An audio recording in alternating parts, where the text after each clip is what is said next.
the Sustaining Creativity Podcast. I'm your host, Mari Riesberg. Over the past several years, I've combined my degrees in acting and somatic psychology to share my sustaining creativity techniques with performers. And now I've decided to share it with a bigger audience that includes you. I believe we are all creative, and this podcast is all about that. I'll be interviewing people from all backgrounds, ages, and creativity experiences to share just how creative we all are. Today, I'll be chatting with Mike Acker, executive and communication coach, keynote speaker, and author. Please enjoy Mike Acker.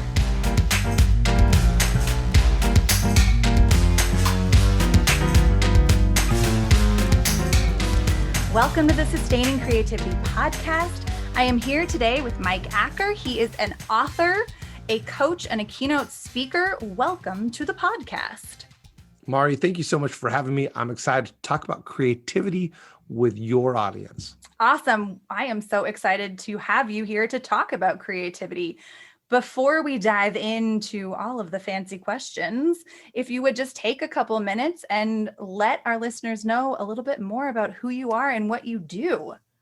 Sure. I write books. So I'm on my 5th book that's coming out, which is pretty exciting. Yeah. I have a couple actually in the pipeline, all of those pandemic quarantine projects bearing fruit, using that time in a very effective way. And then I go speak, and I speak in my office to all over the world. I've spoken to India, I've spoken all over the world, really. Mm-hmm. And sometimes even now I get to leave my house and go speak at places. And then I get to coach people on how to become better communicators and better leaders. So that's what I get to do. I've done a little bit of everything. I've done nonprofit work. I was in pastoral ministry. I have done executive work, consultative sales, and painting houses and putting on roofs when I was in college. And putting on roofs was by far the one that I don't want to go back to. I could go back to almost any other one except for putting roofs on houses. I hear that. It sounds like pretty grueling work and hot. Oh, painstaking. And there was some creativity in it, but I'm not going to relive that. Okay. Fair boundary. I appreciate that. Nice. Well, I'm so excited to chat with you about creativity and maybe chat about your books. I see them there behind you, but let's just dive right in. And what does it mean to you to be creative? Right. To generate something new, whether that's a new take or something that hasn't been discovered, or a new wording, a new phraseology. So I wrote my book, Speak with No Fear. And at the time, I didn't even realize how extremely crowded the market on public speaking books was. Mm-hmm. I had no idea. Someone challenged me to write a book. I took the topic that most people ask me about, how do I overcome fear of speaking? I was like, I'll write about that because probably no one else has written about that. I'll be the first one. I'm sure like Dale Carnegie's out there and he's written one, and maybe 2-3 other people. So I wrote the book and didn't know that it was flooded. But my book gained a place in a flooded, saturated market because it was a new take. And I created something new. I created something very personal. So something that's been done and done and done and done and done felt fresh because of the approach.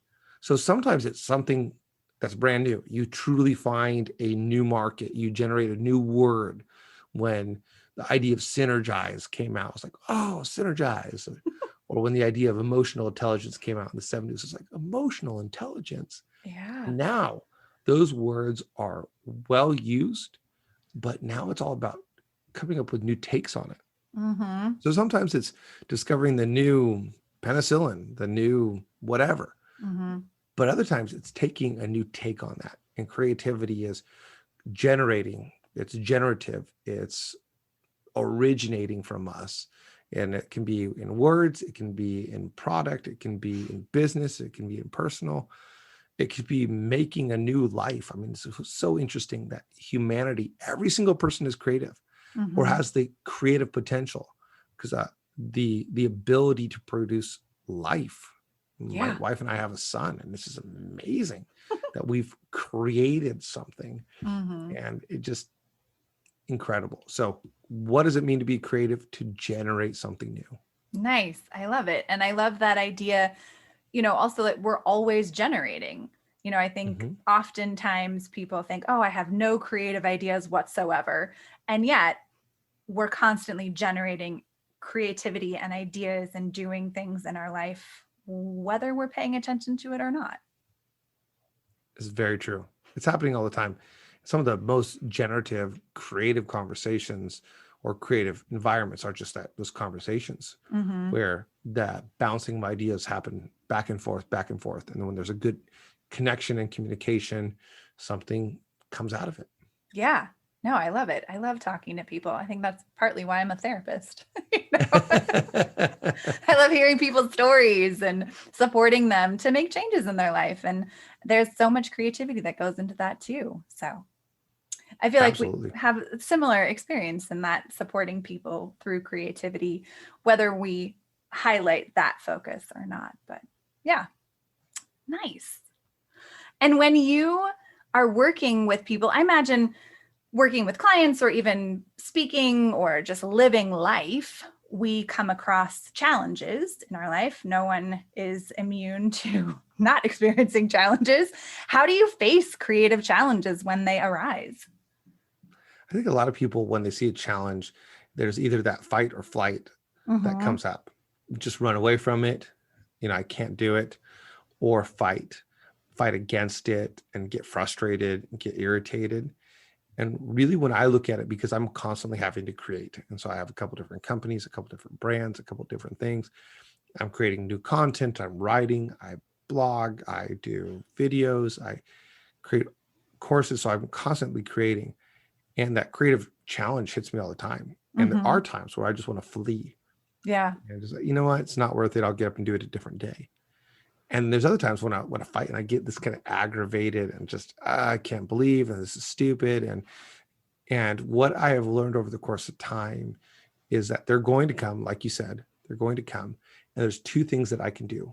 I can Mm-hmm. stay in the battle and not just get frustrated and mad, and I can create space.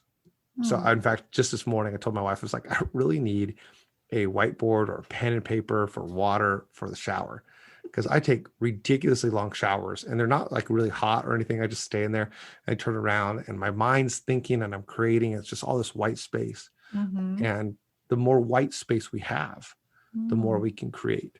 I tell my son all the time, it's okay to be bored, because Mm-hmm. in boredom, your mind wanders.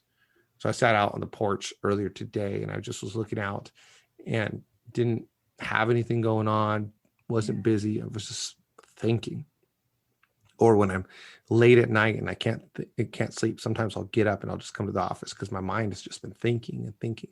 Or I Mm-hmm. write things on my notepad on my phone in the middle of the night after being thinking and thinking. That white space creates space for Mm-hmm. us to create ideas, create new thoughts, create new takes on things. And sometimes it's not very good. I mean, I have Yeah. so many stupid ideas, awful You're ideas. not alone. Yeah, yeah, ridiculous ideas that no one should ever think about, no one should ever hear about, and just dumb. And sometimes in the middle, I'd be like, this is it. This is the next Tesla. I got it. It will be a wooden car and we'll push it with it. And then the next day I'm like, what was I thinking? That was the stupidest thing I ever. But that space allows us to create, sometimes good, sometimes bad. But the more Mm-hmm. we create, the better we get. And we stay in it. One of the rules of writers is stay in the chair. Mm. I love when you think about the Jerry Seinfeld and the John Grishams and the, what was his name? The author of Calvin and Hobbes. I think it was. Oh, I know who you're talking about, but I can't think of his name either. And then Scott Adams, who did Dilbert. A lot of their rules were write every day. Yeah. Write every day. Now, it might be that the two jokes, I think Jerry Seinfeld had a 2 joke per day rule. I think it was him. And it might be that those 2 jokes, in fact, it might be that the 14 jokes of the week are all bad. It might be that the 62 jokes of the month are bad, Mm-hmm. but then the 63rd one. And when you stay in the chair and you just keep doing it, even though you don't want to, Yeah. and when you allow the space. So those are the 2 ways that I face it. Stay in the seat, stay in the seat, keep on going, plug through, grind through, and create space. Nice. And what do you do when you do get angry?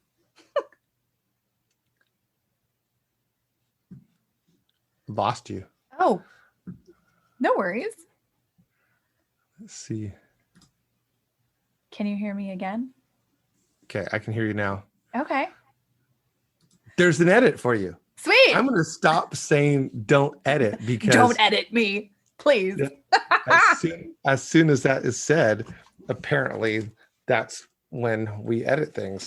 So It's all good. seriously, it's the only 2 times I've told people not to edit now are going to be the 2 times that I get edited. But all of a sudden you disappeared and I don't know what happened. Oh. So, yeah, Maybe... I couldn't hear you at all. But now we're back. I can hear you now. So what were you saying? My question, it was, so what do you do when you get angry? Because you said there's those 2 ways of like, you can get frustrated and angry, you can create space.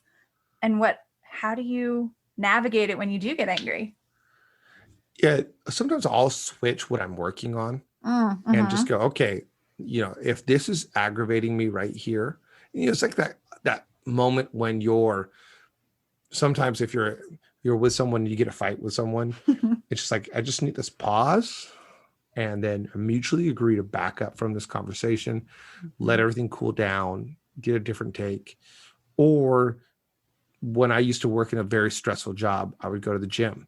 So sometimes it's just taking that aggression out and finding a place where it's useful. Okay, my frustration at not being able to get the words right, even though I'm staying in it and just doing it, once I grind through, let me take that frustration and let me just do something else for a moment.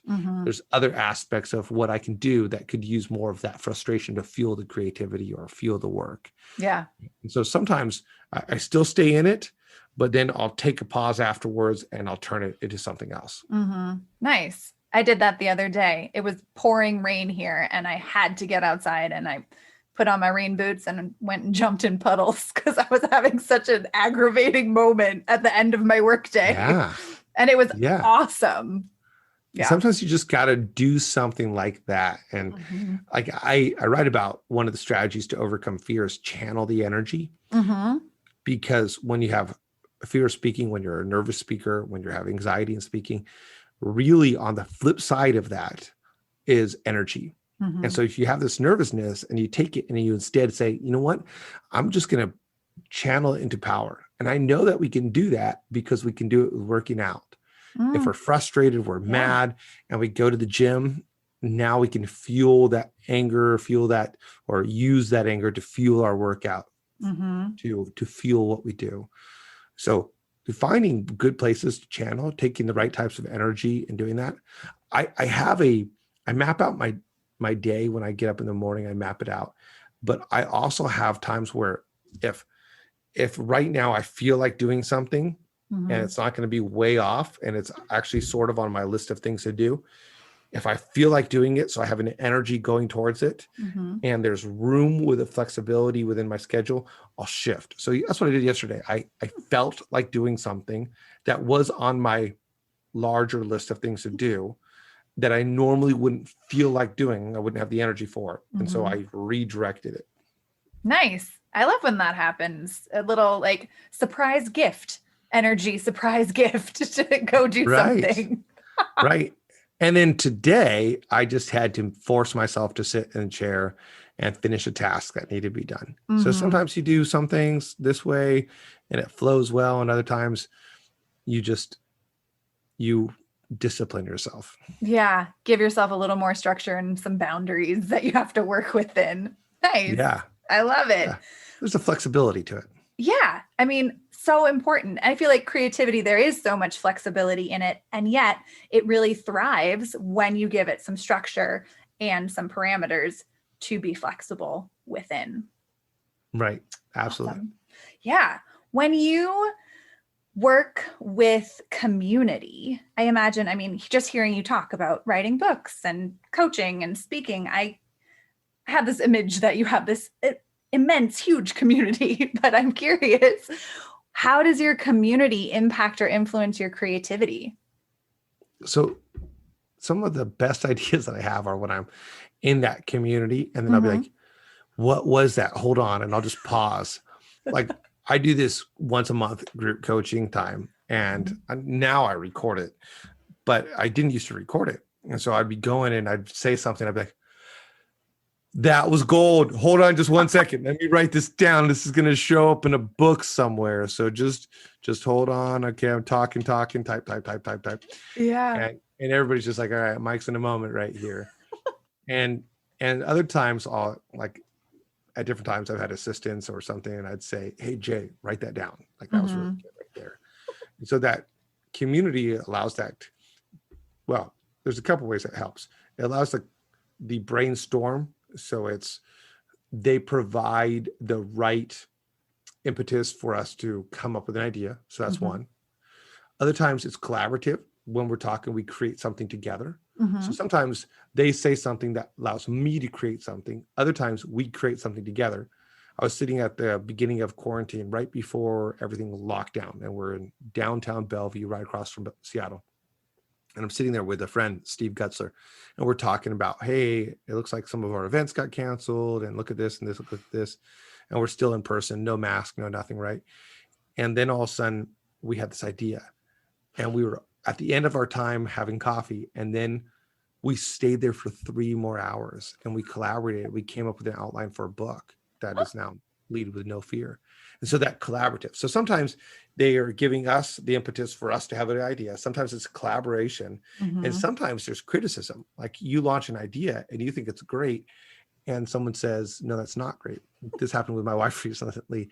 I had a brilliant idea, and she's like, and she was very nice and she was very gentle, but ultimately she's like, I don't think that's the best. And I was going to go out on a DJ circuit with my son, and I was going to make him a young entrepreneur doing this whole DJ thing. We're going to do a little bit of it, but not to the extent I was thinking. And I was ready to like get a van and like become an entrepreneur DJ with my son. He's 6 years old. He just turned 6. So like, my wife's like, no, that's not a good idea. And in talking it out, sometimes people are afraid to talk out ideas because you get that pushback. Right.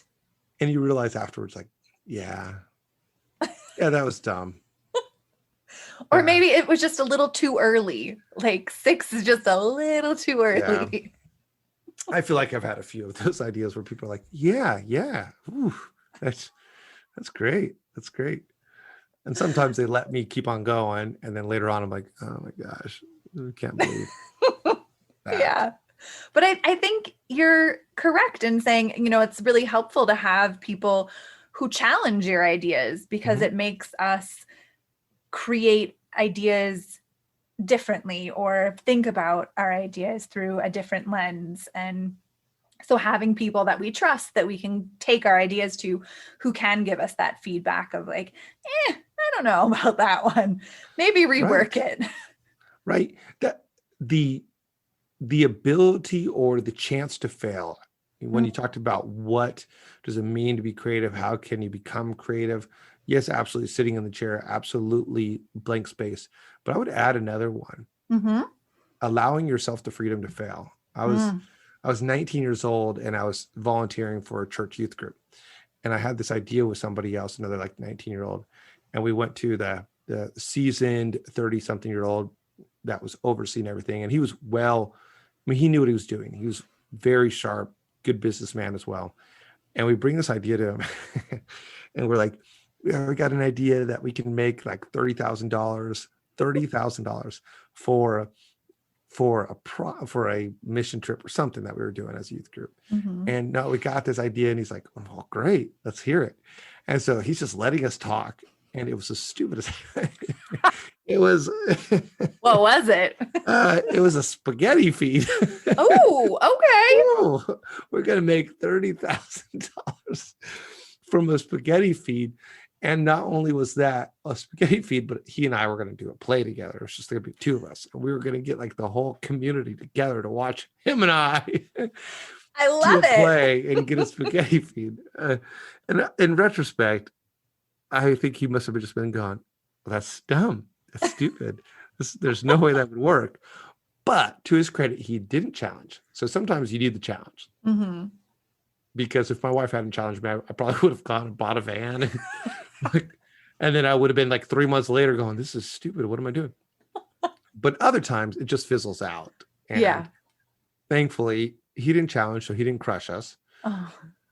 But he allowed us to realize the failure on our own. Mm-hmm. Like, this idea isn't going anywhere. But because he didn't quelch it, Mm-hmm. we still had energy to come up with other creative ideas that did work. None that made $30,000.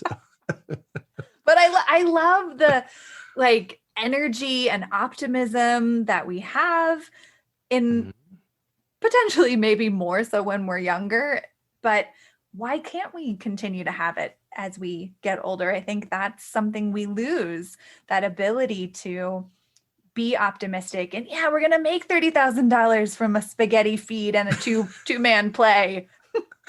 Why not? Doesn't that sound awesome? It's going to be one heck of a play. Some really good spaghetti. Right? That spaghetti, you have like gold, white truffle on it. That'll be $1,000 a plate. Yes, the best pasta you've ever had. That's amazing. I love that creativity and that it wasn't squashed and it was supported until you were ready to say, oh, maybe that isn't the best idea we've ever had.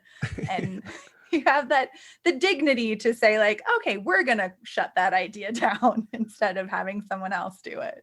Absolutely. You know, as I think about this, and this is one of those ideas where the impetus for coming up with an idea is that when you have that kind of idea that fails and peters out, if you're not embarrassed by it, it allows you to get back up. Yeah. And because he didn't make us feel bad, right, and he made us feel good, then we went on to have other ideas, and some succeeded and some didn't. Also, at the same time, we had less to lose then. And I think to be creative, you almost need less to lose. Like if I were to come now as a 40-something-year-old to a church and say, I got an idea. Let's do a spaghetti feed for for me to throw out a big idea or even a good idea. Like, hey, I got a good idea. There's a little bit more, there's more rep to lose. I'm a professional. I coach professionals. I wear a suit all day. I mean, I don't want to lose my reputation. And yet when I was 19-ish, I don't have reputation to lose. And the more we get older, now if John Grisham puts out a book, bad book, it's bad on his rep versus the first ones. It's not the same. Yeah, I've never really thought about it that way, I guess, because I really feel like we can change our identity and how we show up and present ourselves and still be professional with crappy ideas, right? Just because we're professional doesn't mean all of our ideas are amazing. Yeah. Well, I don't know about you, but mine are. Oh, yeah. Mine's DJ 6-year-old. I love that. That is amazing. I think that is a fantastic idea. And I would look forward to seeing 6-year-old DJ. Well, we did go for it, just not to the extent that I bet you wanted what I was doing. It was, I got it. My idea was pretty like we're going to go out on the weekends and we're teaching my son, the 6-year-old DJ, and weddings. Like, who's going to hire a 6-year-old to DJ their wedding? That would be amazing. And I would see that. I would enjoy that. Well, instead we're going to ask friends like, hey, will you have us out for 1 hour to do this, and pay him $10 because we want him to learn that when you work, you get money. Nice. Yeah. So it's a little education in the creativity. I love it. Yeah, and absolutely. When you were a kid, I mean, as an adult, you're having these awesome ideas for your 6-year-old, but when you were a kid, what is your earliest memory of being creative? Yeah, apparently I talked a lot. So my wife, not my wife, my mom would send me into my room and I would talk to her even though she didn't respond. And then she would send me to my room to go play. And apparently I would just play. And I just remembered that all I needed was my GI Joes, and I could be in the room with no electronics, nothing else, just me, and I'd create a whole world of my GI Joes fighting and use my sleeping bag as like a volcano and just go for it and go for it. So in terms of generating something that like physical, that wasn't really in me. Was never the artist, wasn't like that kind of guy. But in terms of creating worlds in my mind, Yeah. all the time. Like imagination, fantasy world. That's huge component of creativity. I love it. I love like using your sleeping bag as a volcano. Come on. That sounds awesome. It looks just like a volcano. Right. Of course. That's amazing. I love it. I think all of these stories that people have about their earliest memory of being creative and what it was like, I just think are so fascinating, and how magical childhoods can be with our creative minds. We're not censoring ourselves. We're putting on a full battle with our GI Joes, or, turning a box into a boat or whatever it is. And I think that's such a gift we have in our life, and such a challenge when we lose it. Right. Well, I think going back to that the free space and having that margin in our life, as a kid, you have more margin. You don't have responsibilities. You don't have the stress. I mean, you have some and such, but not to the same extent as a teenager or adult. And as we get older, that stress and those obligations and the responsibilities and those desires and the things that we can do start crowding out the space, the extra space in our life. And I love what I read about Jeff Bezos not too long ago, about some of his free space in his day. I thought, very interesting that here's a person who has reached the level of richest or second richest, depending on what week it is. And yet he's creating space. Yeah, that's cool to give yourself permission to create space, and what can happen, what is generated in those moments of space. Yeah, I love it. Yeah. That's so cool to be able to. Yeah. I mean, I think what a great idea to build into your day moments of space where you just, I imagine you just get to be with whatever. Right. Yeah. For me, I try to do that during my lunch, where I just I go out in the porch. I don't ever sit at my desk and eat. And I work from home. And so I'll take my son to school or pick him up. And on my lunchtime, I'll just go out to the porch and sit there. And I generally don't have my phone on me. And I just take those 20 minutes and I just eat and I just look outside, and it's just empty space out there. And so I just look and sit there, and sometimes I have ideas and sometimes I don't. Yeah. There's no pressure though. There's a freedom, is what it sounds like. There's a freedom to it, to allow whatever is to arise. That's right. Yeah. I'm like, when was the last time I did that? Tomorrow, lunch. Right. Yes, exactly. Tomorrow it will happen. Yeah, for sure.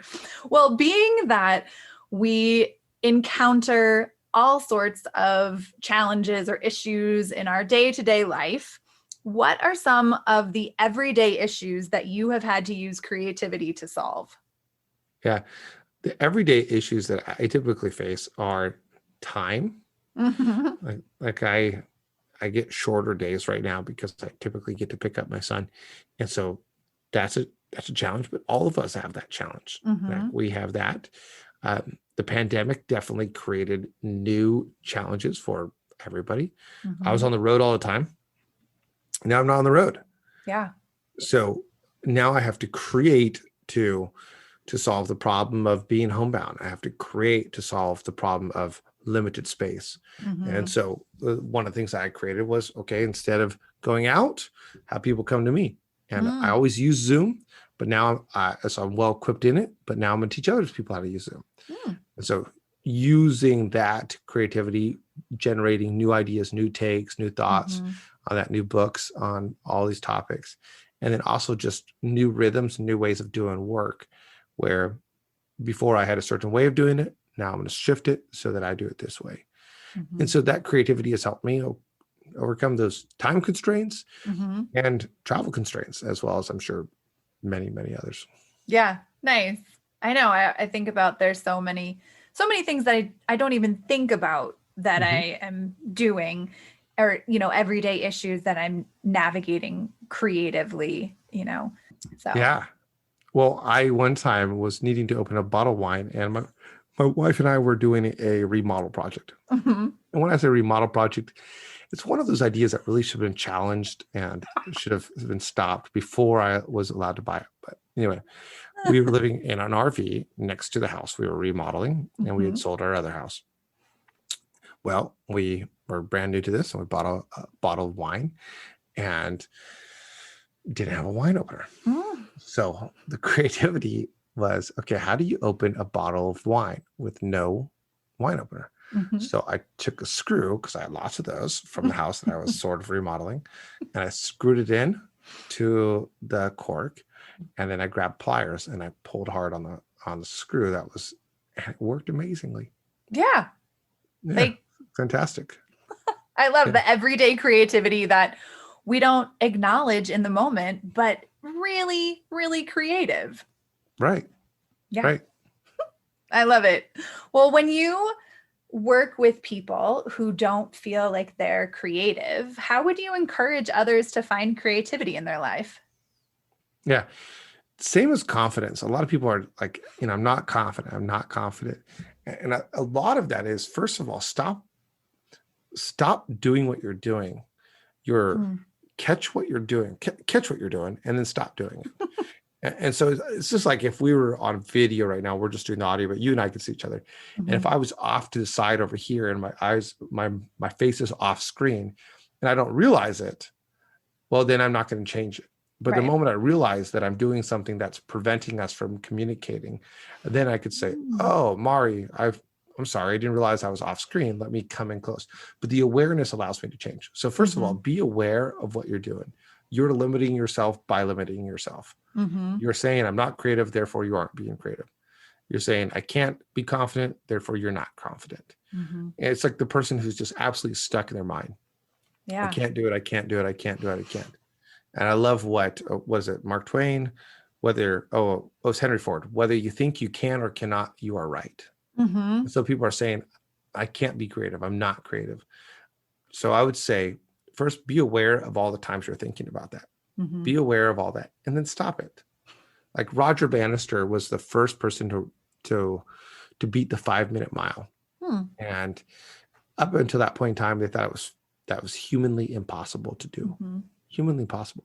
And then he did it. And then all of a sudden that limitation was like, oh, it's possible? Oh, we can do that? Yeah. And now over 100 people have done it. And so be aware that you're limiting yourself. Stop limiting yourself. And then create some space. Get in those conversations. Start doing these different things. Stay in the chair until you go all the way through. Nice. I love it. Well, this has been such a treat to chat with you about creativity. And I just have one more question. What is your secret to creativity? Yeah. For me, it is just stay in it. I mean, I'll go back to it. Stay in it. And sometimes for me, that means stay in the shower. Yeah. Like, there have been times that I've stayed in the shower so long that the water turns cool and my bill is huge. But by staying in it and just allowing myself, and sometimes I would add this, one of my secrets is to chase the crazy idea. I love that. Chase the crazy idea, and chasing it gets me not maybe to the crazy idea. Sometimes it does. Mm-hmm. I mean, the book that I published that is now the top rated book in the world on overcoming fear of speaking, which is just crazy to me. It was a crazy idea. I mean, I didn't have time to write a book. I wrote the book before 6 a.m. in the morning. Sometimes I got up at like 4 o'clock in the morning, but I chased the crazy idea. Mm-hmm. And my wildest imaginations was maybe to get 100 reviews, maybe. And now I'm like 500 plus, and it's translated into multiple languages, but it was a crazy idea. Mm-hmm. Like to get a book that would actually help people. Mm-hmm. Crazy idea. But when you chase it, sometimes you might get it, but Yeah. sometimes you might not get all the way there, Mm-hmm. but you'll get close. Elon Musk might never get to Mars himself, but by pushing for Mars, he'll probably get to the moon Mm-hmm. or get people to the moon and moon colonize or something. He might never Mars colonize, but he might moon colonize. But because he's pushing for the big idea. Mm-hmm. Nice. I love it. Well, thank you so much for chatting with me. And if people want to learn more about what you do, where to find your books, how would they go about doing that? Yeah, if you type in Mike Acker, Acker, I just show up everywhere. And so I'm like glitter on the internet. And just put me out there and I shine. And my books are out there, my websites are out there, my products are out there, and I got new things happening. And so I'm all over the place on Amazon. Other people use my name as a keyword now. They're like, so their new books show up before mine. Even. I'm like, wait a minute, Mike Acker's my name. But whatever. So I'm all over there. I'll say mikeacker.com. Shoot me an email at info@mikeacker.com. Say hi, follow me on mikeacker.com, LinkedIn, Twitter, Instagram. So all those different places. Nice. Wonderful. Well, I will add all of that to the show notes so people can easily find you and your books. And again, thank you so much. It's been such a treat. Thank you, Mari. Thank you so much for having me on, and fun to dialogue about this.